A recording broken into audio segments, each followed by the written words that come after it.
ফল বিক্রেতা মনে করে আমি তো ফল খাই না, তাই ফলে কেমিক্যাল মেশালে আমার কোনো সমস্যা নাই। মিষ্টি বিক্রেতা মনে করে আমি তো মিষ্টি খাই না, তাই মিষ্টিতে ভেজাল মেশালে আমার কোনো সমস্যা নাই।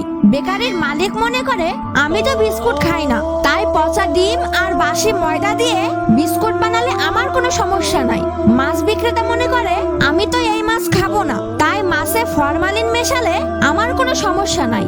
দিন শেষে মিষ্টি বিক্রেতা মিষ্টি বিক্রি করে বিস্কুট, ফল আর মাছ কিনে নিয়ে বাসায় যায়। বেকারির মালিক বিস্কুট বিক্রি করে মিষ্টি, ফল আর মাছ কিনে নিয়ে বাসায় যায়। ফল বিক্রেতা ফল বিক্রি করে মিষ্টি, বিস্কুট আর মাছ কিনে নিয়ে বাসায় যায়। ঠিক একইভাবে মাছ বিক্রেতা মাছ বিক্রি করে ফল, বিস্কুট আর মিষ্টি কিনে নিয়ে বাসায় যায়। প্রত্যেকে মনে মনে নিজেকে খুব চালাক ভাবে, কিন্তু তারা বোঝে না যে বিষ অন্যের প্লেটে তুলে দিচ্ছে সেই বিষে ঘুরে ফিরে একদিন নিজের ঘরে ঢুকে পড়ে। তাই লোকেরা বলে অন্যের জন্য গর্ত করলে সেই গর্তে নিজেকেই পড়তে হয়। বন্ধুরা, দুনিয়াতে কোনো অন্যায় হারিয়ে যায় না, এটা শুধু ঘুরে ফিরে মালিক বদলায়। আজ তুমি যে আগুন জ্বালাও, কাল সে আগুনেই তোমার ঘর পুড়বেই।